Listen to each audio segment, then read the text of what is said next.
다른 제자들하고는 다르게 사도 바울은 여행을 하면서 복음을 전했습니다. 대부분의 제자들이 한 교회에 머물렀고 한 지역을 중심으로 사역을 했다면 바울은 순회 전도라고 하는데 여기저기 다니면서 여러 지역을 다니면서 교회를 세우고 그렇게 다녔던 여행을 구분해 보자면 총 3번에 걸친 여행이었다. 이렇게 한 번 떠나면 뭐 1년, 2년 또 몇 년에 걸쳐서 그렇게 해서 다시 돌아오고 그렇게 해서 총 3번에 걸쳐서 여행을 다녔습니다. 자, 그러면 또 퀴즈를 가지고 오늘 말씀을 시작해 보겠습니다. 지금 사진에 있는 그 색깔 표는 사도 바울이 선교 여행을 떠났던 그 행적을 색깔로 표현했는데, 파란색이 첫 번째 전도 여행이고 2번 녹색이 두 번째 전도 여행이고 3번이 있고 4번은 이제 포로로 로마로 압송될 때의 과정입니다.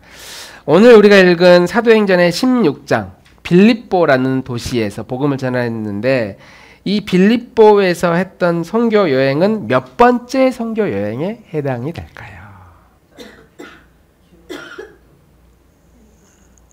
아유, 화질이 그렇게 좋진 않네요.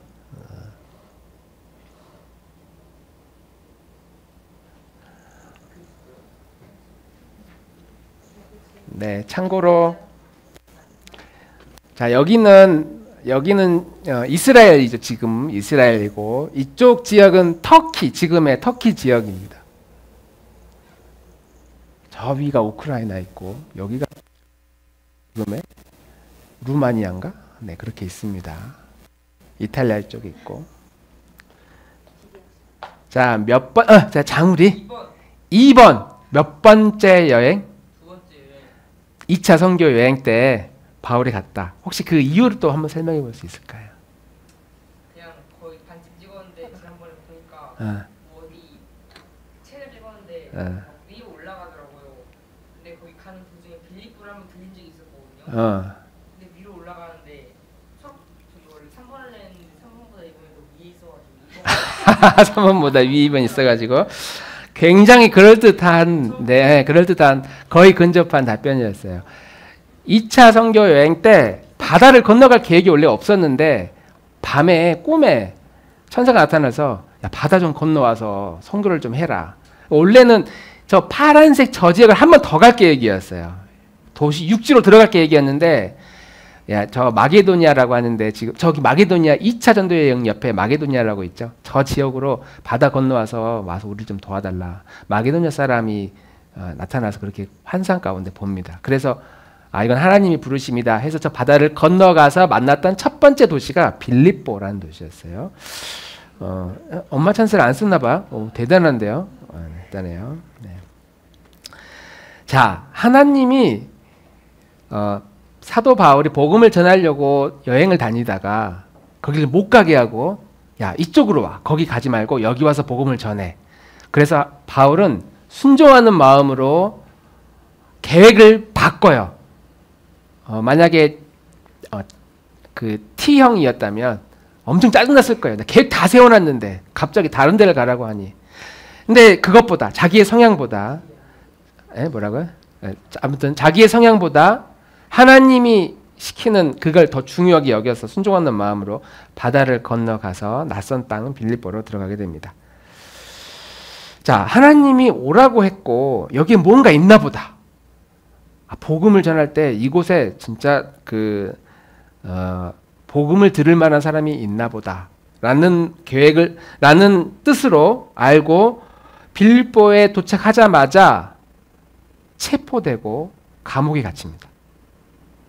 황당한 일이에요. 하나님이 시켜가지고 갔는데 거기 가서 복음을 심지어 제대로 전하기도 전에 거기에서 어떤 사건에 휘말려가지고 감옥에 갇히게 돼요. 근데 원래 웃기잖아요. 복음을 전하는 일은 선한 일이고 좋은 일인데 내가 좋은 일을 하려고 마음을 딱 먹었는 그 순간에 일이 꼬여. 그리고 일이 계획대로 되지 않고 다 틀어져 버려요. 심지어 매를 맞아요. 로마 군인들에게 매를 맞았다는 것은 끔찍한 일입니다. 이번에 기사를 한번 보니까 태국에는 아직도 태형이라고 해서 잘못을 저질러서 매를 맞는 그 형법이 있다고 그래요. 태형을 한 20대를 맞는다. 그러면 그 때리는 사람이 이제 군인 출신인데 군인 출신이 온 몸을 다해서 한 대를 딱 때린대요. 처음에 온 몸을 다해서 한 대를 딱 때린대요. 그리고 감옥에 가둬요. 그리고 그 한 대가 나을 때까지 한 보름, 살이 엉망진창이 된대요. 그 한 대가. 그리고 언제 또 두 번째 매를 맞을지 안 알려준대요. 오늘 맞을지 내일 맞을지. 공포에 떨게. 한 대가 맞았는데 아주 그 끔찍한 그 통증, 그런 기억을 가지고 계속 공포스럽게 때리지 않는다고 그래요. 2000년 전에 그 매질이었기 때문에 지금보다 훨씬 더 비인권적인 그런 거의 사람을 패 죽이다시피 했던 상황이 이 로마 시대의 그 형벌이고, 그냥 이렇게 매 몇 대 맞는 정도가 아니라 온 몸이 다 만신창, 죽기 직전까지 그렇게 고통스러운 상황에 매를 맞고 지금 감옥에 갇혀 있으니까 누구라도 그렇게 기쁘지는 않았을 겁니다.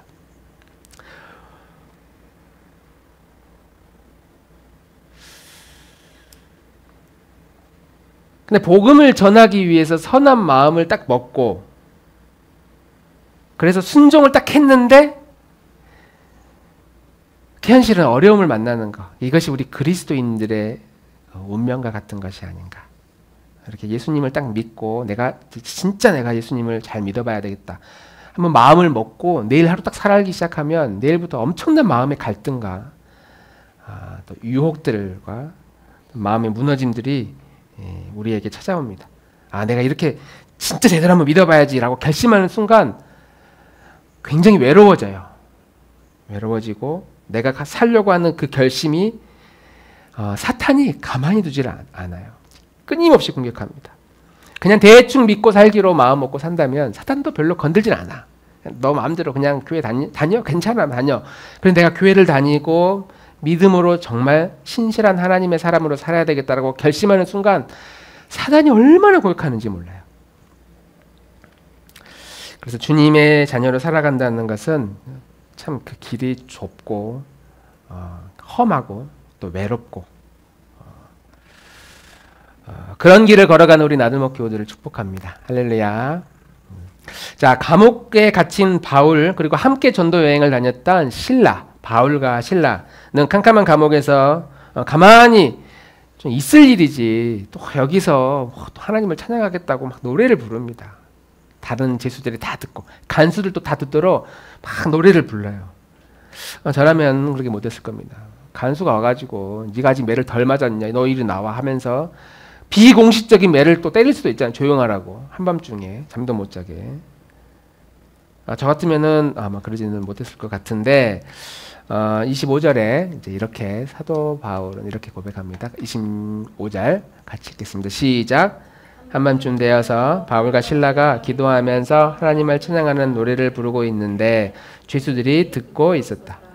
이 노래를 다른 죄수들이 듣고 있었다. 그리고 이제 사건이 일어나죠. 우리 잘 알고 있는 큰 지진이 일어납니다. 그리고 꼭 묶여 있었던 감옥 문이 다 박살이 나버려요. 문만 박살 났겠어요. 막 땅이 흔들렸다고 하니까 동굴이었으면 동굴 문이 다 깨지고, 그래서 죄수들이 다 도망갈 수 있는 그런 상황에 빠지게 됩니다. 그러면 바울과 신라가 복음을 전하러 빌립보에 딱 왔는데 매를 맞고 갇혔어요.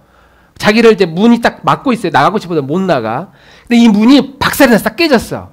그러면 그 순간 하늘이 같으면 어떻게 하겠어요? 한밤중에 지진이 났어. 나를 못 나가게 하는 문이 박살이 났어. 당연히 조명은 없어. 어두워요. 여기저기서 웅성웅성거려. 죄수들이. 그러면 어떻게 하겠어요? 눈치 봐야 돼요? 그래, 좋아요. 착해서 이게 나가야 되나 말아야 되나 그럴 수 있어요. 저 같으면 바로 눈치 봐요. 누가 먼저 나갈 거냐. 다른 죄수들도 있으니까.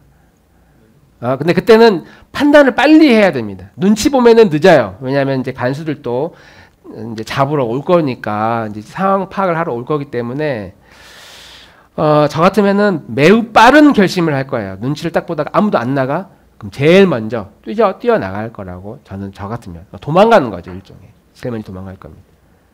어차피 잡히면 매를 지금까지 맞았으니까 어차피 뭐 맞을 수 있는데 먼저 나가야 확률상 빨리 도망갈 수 있을 것이다. 왜냐하면 도망간다는 의미, 그 사도 바울의 도망감의 의미는 지금 이 빌립보에 장사하러 온 게 아니고 복음을 전하러 왔단 말이에요. 근데 지금 복음을 못 전하고 있어. 그러니까 왜 나가겠어요? 빨리 나가서 사람들을 만나서 복음을 전해야겠다. 빌립보가 아니라면 다른 지역에 가서 거기서 복음을 전해야지. 하나님을 위해 선한 일을 하려고 마음 먹었기 때문에 그 복음의 문이 확 열린 거예요. 복음을 전할 수 있는 기회를 얻게 된 거예요. 그 감옥문이 열렸다라고 하는 의미는. 저 같으면은 이거 하나님의 뜻이다. 이거 하나님이 나를 이렇게 살려주려고 하는구나 하고 아마 뛰쳐나갔을 겁니다. 묻지도 않고. 근데 이제 이때 간수가 그 문이 열린 걸 보고 막 소리를 질러 울부짖으면서, 이제 그 말은 안 나오지만 칼을 빼서 자결하려고 했던 것을 어떻게 보겠어요. 이렇게 캄캄한데. 근데 어쨌든 그게 이제 바울의 눈에 보였나 봐요. 아마 소리를 질렀는지 막 두려움에 그 공포감에. 26절 한번 읽어보겠습니다. 시작. 그때에 갑자기 큰 지진이 일어나서 감옥의 터전이 흔들렸다.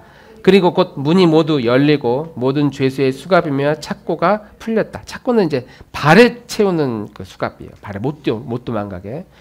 그러니까 이거는 단순히 자연현상이 아니라 누군가가 이걸 풀어준 거예요. 수갑도 풀어주고 발도 풀어주고 도망갈 수 있는 상황이 된 겁니다. 근데 이걸 보고 그 간수가 패닉에 빠지면서 이제 칼을 꺼내서 죽으려고 막 고통스러운 마음에 자결하려고 합니다. 뭔가 이게 생략된 맥락상 뭔가 생략된 느낌인데 상상력을 발휘해 보면 아마 지진이 종종 있지 않았을까. 그리고 과거에든 지진이 일어날 때마다 문이 열리고 그때마다 죄수들이 탈출을 하고 도망을 가고, 그러면 그 탈출한 거기에 대한 형벌로 그 지키던 간수들이 처벌을 받을 그런 가능성이 매우 높습니다. 왜냐하면 실제로 당시의 로마 법에 의하면 죄수가 도망가면 그 도망간 죄수에 대해서 그걸 지키고 있던 그 군인이, 그 간수가 대신 대가를 치러야 되거든요. 그런 로마의 법이 있었기 때문에 충분히 죄수들이 도망갈 것이라고 생각을 딱 하는 그 순간 이제 난 죽었다. 그런 공포감이 밀려왔을 겁니다. 그렇게 자결을 하려고 하는 그 순간 바울이 소리를 지르면서 이렇게 28절 같이 읽겠습니다. 시작. 그때에 바울이 큰 소리로 그대는 스스로 몸을 해치지 마시오. 우리가 모두 그대로 있어 하고 외쳤다. 그리고 간수 이제 무서워가지고 그 앞에 엎드려서 이렇게 질문하죠. 29절 30절 시작. 간수는 들고 뛰어들어가 무서워 떨면서 바울과 실라 앞에 엎드렸다.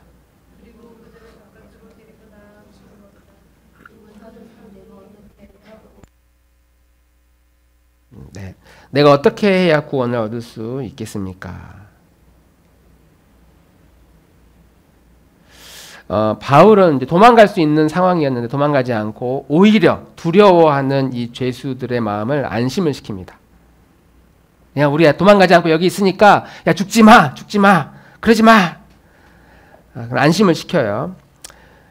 그리고 이제 그런 말을 딱 듣자마자 와서 두려운 마음에 와서 엎드려서 선생님 제가 어떻게 구원을 얻겠습니까? 이렇게 질문을 하죠. 근데 이제 우리가 만약 그런 상황이었다면 왜 이런 질문을 했을까요? 선생님 제가 어떻게 구원을 얻을 수 있습니까? 갑자기 이 행간에 무슨 일이 있었나? 그리고 이때 이 짧은 순간에 이 간수의 마음은 간수는 어떤 마음이었길래, 어떤 심령의 변화가 있었길래 방금만 해도 갑이었던, 죄수였던,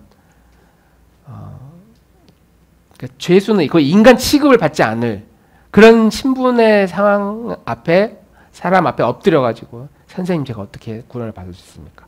자신의 영혼에 대한 구원의 질문을 어떻게 이런 상황에서 할 수 있었을까?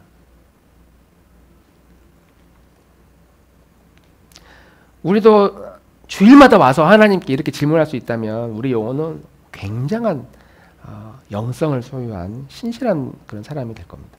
매 주일마다 와가지고 주님 제가 어떻게 해야 이 더러운 내 마음 그리고 이 갈등하는 내 마음을 좀 내려놓고 내 영혼이 온전히 구원받은 자로서 기쁨으로 주님을 사랑하며 살 수 있겠습니까? 우리가 이렇게 정직하게 하나님께 고백할 수만 있다면, 매 주일마다 고백할 수만 있다면 굉장히 우리 신앙의 수준이, 믿음의 수준이 확 올라갈 거라고 저는 생각합니다. 그런 고백이 잘 안 나오거든요. 그냥 오늘 이렇게 와서 예배드리고 찬양하고 기도하고 돌아가지만 또 다음 주에 또 뭐 일주일 동안 또 우리 뭐 그냥 막 살다가 또 다음 주에 주일날 교회 옵니다.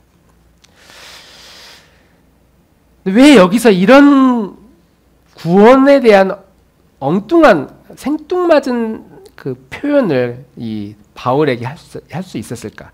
저는 그 트리거라고 해야 되나? 그 전환점이 죽음이었다고 저는 봐요. 죽음. 그 순간에 이 죄수는 생사를 오고 갔어요. 이미 죽었어요. 막 칼로 죽기 직전이에요. 나 이제 끝났다 하면서 자기의 남아있는 그 인생의 파노라마가 쫙 그려져. 내가 이제 여기서 살면 나 어떻게 될지, 우리 집안이 얼마나 엉망진창이 될지 다 그려져. 스스로 목숨을 끊는 거죠. 많은 사람들이 그래서 오늘도 어제도 스스로 목숨을 끊었습니다. 우리나라가 전 세계 자살률이 제일 높거든요. 아무리 생각해도 이렇게 사는 것보다 죽는 게 낫다. 이 죽음에 대한 생각을 깊게 한 거죠. 그 짧은 순간에 살아있는 것과 죽는다는 것에 대한 그 성찰. 우리가 일주일 동안 아마 그런 경험을 만약에 하고 주일날 온다면 굉장히 하나님 앞에 우리 겸손해질 거라고 생각합니다. 병원에 갔는데 여기 작은 병원에서 안 될 것 같고 좀 큰 병원에 가야 될 것 같습니다. 갑자기 그런 말을 들어요. 왜요? 말은 안 해줘. 일단 정확하지 않으니까 큰 병원에 가서 검사를 한번 해보시라고. 만약 내 가족 중에 누군가 그런 말을 들으면 우리는 그 날 밤 잠을 이루지는 못할 거예요. 무슨 일인지 너무 두려워가지고.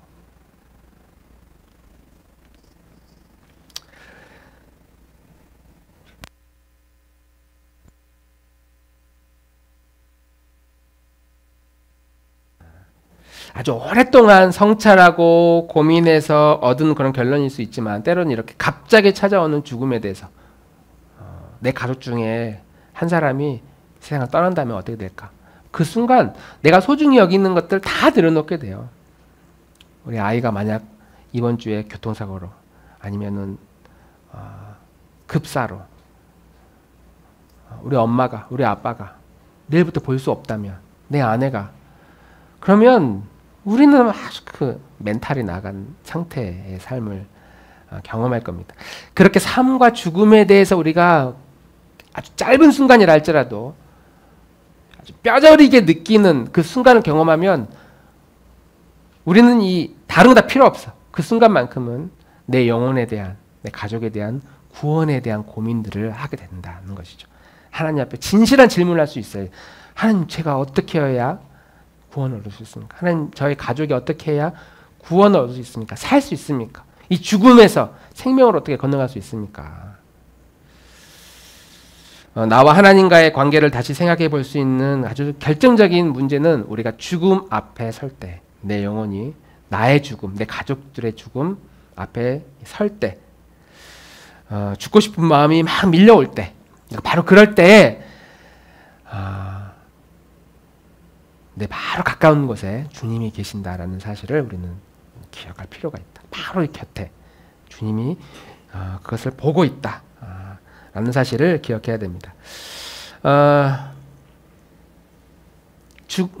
구원에 대한 문제를 더 진지하게 생각해 볼 수 있는 계기를 우리는 다 다른 것에서 찾아요. 죽음이 아니라 다른 것에서. 내가 막 해결하고 싶은 내 문제, 인생의 문제가 딱 풀리기를 바라는 그 지점. 그러니까 우리가 아주 오랫동안 열심히 준비해가지고 취업에 성공했어. 대기업에 딱 취업하게 됐어. 그러면 이제 진짜 잘 밀릴 것 같잖아요. 그때부터 내 자녀가 진로가 이제 해결이 됐어. 집을 샀는데 집값이 2배로 뛰어가지고 빚이 다 한순간에 빚이 해결됐어. 내가 계획하고 꿈꾸는 어떤 문제가 단번에 해결 딱 되면 그때 우리는 내가 진짜 하나님 잘 믿어야 되겠다 이렇게 생각을 한단 말이죠. 그것이 나의 구원에 크게 영향을 줄 거라고 우리는 생각한다는 것이죠. 그런데 그런 건 실제로 별로 도움이 되지 않아요. 내가 하나님 앞에 설 때에 나의 영혼, 나와 하나님과의 깊은 그런 관계를 고민하는 그 문제는 이렇게 긍정적인 문제들이 해결되는 것으로는 결코 해결되는 경우가 거의 없다. 이 죽음의 문제, 꼭 구원의 문제를 가장 가까운 곳에서 경험하는 사람들이 이제 병원에 가면, 암병동에 가면 그런다고 그래요. 암병동의 그 병원에서 사역하는 목사님들의 이야기를 들어보면 가족들이 절실해요.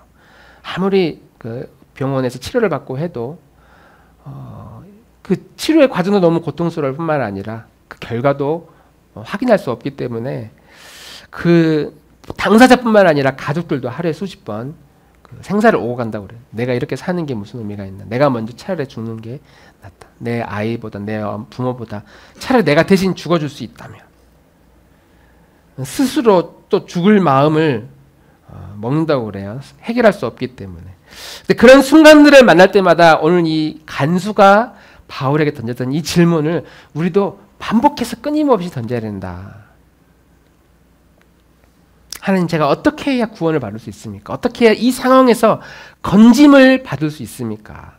내가 어떻게 해야 천국 갈 수 있습니까? 그런 질문이 아니라 내가 이렇게 꽉 막힌 이 환경에서 내가 어떻게 해야 건짐을 받을 수 있습니까? 자유로워질 수 있습니까? 이렇게 질문을 할 수 있어야 된다라고 하는 겁니다. 오늘 이 사도 바울에게 간수는 이제 이렇게 질문을 하고 나서 바울은 이렇게 답변합니다. 같이 한번 읽어보겠습니다. 시작.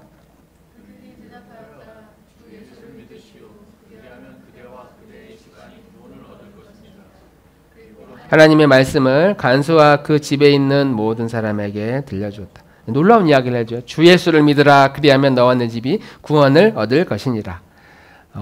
아주 많이 들어봤던, 우리 자녀들은 많이 못 들어봤을 수 있겠지만 내가 교회 좀 다녔다 하는 분들은 이 구절을 다 외웁니다. 주 예수를 믿으라. 그리하면 너와 내 집이 구원을 얻으리라. 이 말이 어디서 나왔느냐? 하나님이 세상을 이처럼 사랑하사 독생자를 주셨으니, 그 내용, 그 구절이 누구와의 대화에서 나왔죠? 우리 장월이 혹시 알아? 하나님이 세상을 이처럼 사랑하사 독생자를 주셨으니 이는 그를 믿는 자마다 멸망치 않고 영생을 얻게 하려 하심이라. 이게 누구와의 대화에서 나오는 예수님의 말씀이죠?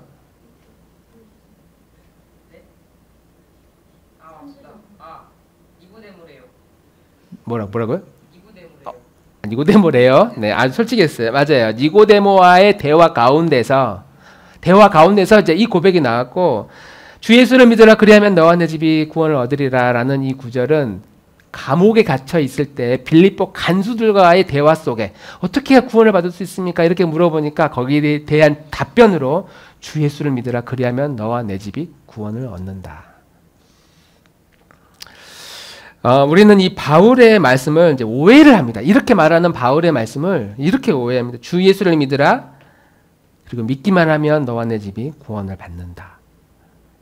이렇게 오해를 해요. 바울이 그렇게 말한 적이 없거든요. 주 예수를 믿으라. 그러면 너와 내 집이 구원을 얻는다라고 했는데, 우리는 여기에 믿기만 하면, 이거 어디서 들어왔는지 모르겠어요. 믿기만 하면 구원을 얻는다. 그러니까 주님이 우리에게 요구하는 이 믿음은 믿기만 하면 되는 그런 믿음을 말하는 게 아니야. 그냥 믿기만 하면 그럼 나 믿을래. 그러니까 이런 차원의 믿음이, 그렇게 해서 믿음은 생기는 것이 아니다라고 성경은 말합니다. 믿음은 구원을 받기 위한 일종의 조건이라고 말하면 그렇지만 일종의 조건이고, 조건은 아니지만 일종의 조건이라고 표현한다면 그 믿음의 조건의 내용이 뭔지에 대해서 우리는 들어야 된다는 거죠. 그 믿음의 내용이 뭔지에 대해서. 그래서 너와 내 집이 구원을 얻을 것입니다 라고 말하면서 32절에 이렇게 이야기를 해요. 다시 한번 32절 읽어보겠습니다. 시작. 그리고 하나님의 말씀을 간수와 그의 집에 있는 모든 사람들에게 들려주었다. 야, 너 예수만 믿으면 너 구원을 받아. 그래, 그럼 나 믿을래. 거기서 끝나는 것이 아니라 거기에서 하나님의 말씀을 가족들에게 들려준 거예요. 내용이 무엇인지, 구원에 대한 내용이 무엇인지를 알아야 된다는 것입니다. 믿음이 하늘에서 뚝 떨어지는 나 그래 믿어 라고 하는 그런 믿음이 아니라, 그 믿는 게 아니라 그냥 사실을 인정하는 거죠. 근데 하늘에서 뚝 떨어지는 그런 믿음으로는 구원을 받지 못해. 왜? 믿음의 내용을 모르기 때문에. 그 내용을 알아야 되고 그 내용을 들어야 된다는 겁니다. 사도 바울이 간수에게 여기에서 말했던 그 믿음의 내용, 하나님의 말씀을 이제 설교를 했잖아요. 어떤 내용이었을까? 크게 두 가지로 나누어 볼 수 있습니다. 첫 번째는 하나님이 어떤 일을 하셨는지에 대한, 과거에 어떤 일을 하셨는지에 대한 그것을 믿는 것이고, 그것을 말하고 있는 것이고, 두 번째는 하나님이 어떤 일을 하실 것인가, 하나님이 나를 위해 어떤 일을 했는지, 과거에 대한 이야기와 앞으로 어떤 일을 할 것인지에 대한 이 두 가지의 관점으로 이 두 가지의 내용을 다 받아들이는 것, 이것을 성경은 믿음이라고 표현합니다. 과거에 나를 위해 무슨 일을 하셨는지, 그리고 앞으로 무슨 일을 할 것인지, 이것을 받아들이는 거예요. 이것을 그냥 믿는 것이 아니라 이것을 용납한다, 내 것으로 만든다. 하나님이 과거에 무슨 일을 하셨는지를 받아들이는 겁니다. 우리가 과거에 어떤 존재인지도 당연히 알아야 되겠죠. 우리는 과거에 가만히만 있으면, 숨만 쉬어도 죄를 짓는 죄인에 불과했는데, 이런 죄인을 하나님이 사랑하신대요. 그래서 이 죄값을 치르기 위해 어떤 것으로도 해결이 안 돼서 자기 아들을 세상에 보내셨고, 십자가에서 모든 죄값을 치르게 하셨고, 거기서 죽으셨다라는 사실을 받아들이는 것. 하나님이 나를 위해 그런 일을 하셨다고? 그것을 인정하고 받아들이는 것. 이것이 첫 번째 믿음의 조건이다는 거죠. 그래서 우리가 마음이 흔들릴 때마다, 내 믿음이 흔들릴 때마다 이걸 계속 기억해야 돼요. 하나님이 죄 많은 나를 여전히 사랑하셔. 내가 오늘 또 문제를 일으키고 내일도 문제를 일으킬 수 있어도 하나님 나를 여전히 사랑하시는구나. 그리고 하나님은 여전히 신실하시고 변함없으시고, 하나님이 그런 분이시래요. 신실하시고 변함없으시고 여전히 나를 기다리시는 분. 이 사실을 계속 기억해서 그것을 계속 받아들이는 것. 이것이 믿음의 첫 번째. 두 번째, 하나님께서 나를 통해 무슨 일을 하실지를 받아들이는 겁니다. 나를 위해 어떤 계획을 가지고 있는지를 인정하고 그것을 계속 날마다 받아들이는 것. 하나님 나를 거룩하게 하시고, 내가 죄와 싸워 이길 힘을 여전히 주실 것이고, 내가 고난을 당해도 여전히 함께하고, 내가 외로울 때에도 주님 내 곁에 늘 계신다고 말씀하셨어. 그리고 언젠가 나를 영화롭게 하셔서 이 땅에서 예수님을 믿고 이 복음을 누리면서 살도록, 하나님이 이 복음, 기쁜 소식을, 축복을 사용하면서 살아갈 수 있는 용기를 우리에게 주시는, 나에게 주시는 분이라고, 그거를 뭐하냐? 주장하는 거예요. 그걸 내 스스로에게 받아들이고 그것을 계속 주장하는 것, 내 자신을 향해서 말하는 것입니다. 이 두 가지를 날마다 주장하면서 받아들이는 것, 이것이 믿음에 대한 내용, 믿음에 대한 내용.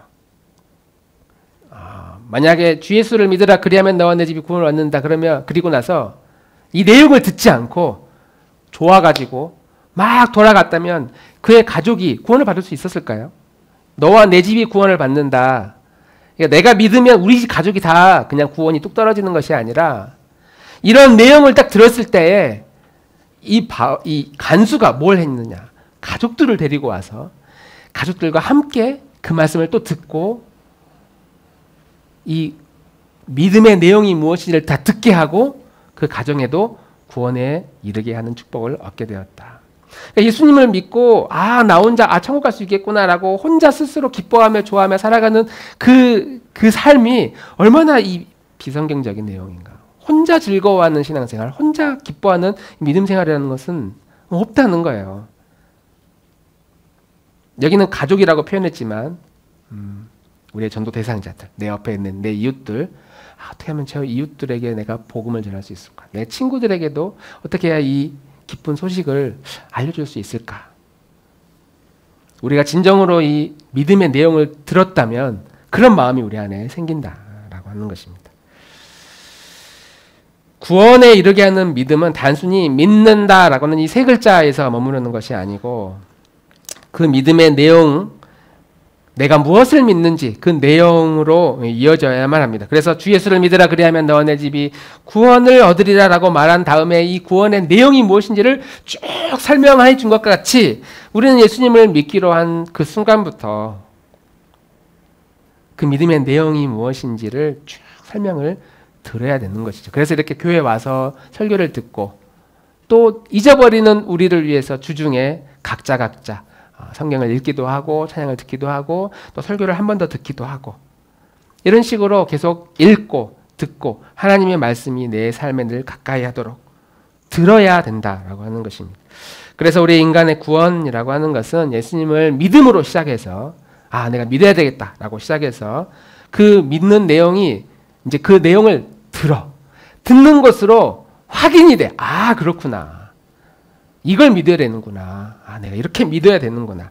확증이 되고 그리고 가족들을 데리고 와서 다 세례를 받도록 하는 것으로 삶의 열매가 맺어진다는 겁니다. 나는 어디까지 지금 가고 있느냐. 우리가 믿기로 마음을 먹었다면 과연 이 말씀 듣는 것을 즐거워하느냐. 일주일에 내가 몇 번 정도 하나님의 말씀을 가까이 하는지 자기의 시간들을 돌아보면 그게 우리의 모습을 보여주고 있는 것이죠. 우리의 시간이 때로는 불처럼 또 폭풍처럼 어려움을 만나는 그런 상황 가운데서도 내가 바로 가까운 것에 주님이 계신다. 이것이 사실, 이것이 팩트이고 이 사실을 우리가 늘 기억해 나아간다면 우리가 고난 중에서라도 또 어려움을 만나도 그 믿음이 아주 사라지는 것이 아님을 우리는 알 수 있습니다. 어떤 환경 가운데서 진짜 죽을 것 같아. 그런 일들을 만날 때마다 근데 바로 곁에 계시는 주님이 응원하고 있다라는 이 객관적 사실을 계속 들어야 돼요. 내가 너 곁에 함께 있다. 내가 너 옆에서 너를 응원한다. 지금 너 혼자 외롭다고 느끼는데 내가 너의 친구가 되어주는 거야. 이 사실을 내가 늘 귀에 듣고 우리가 한 주도 살아간다면 너무 지치기 쉬운 요즘 같은 무더운 그런 계절 또 우리 주변에 정말 진실하게 믿는 사람 찾기가 어려운 이 시대에 우리가 외롭지 않고 우리가 이 좁고 험한 이 믿음의 길을 걸어가는 데 있어서 더욱더 풍요롭고 풍성한 신앙의 길을 갈 수 있을 것이라고 믿습니다. 하나님의 말씀이 우리 귀에 사라지지 않도록 말씀을 늘 가까이 듣는 우리 나들목 교우들이 되기를 진심으로 축복합니다.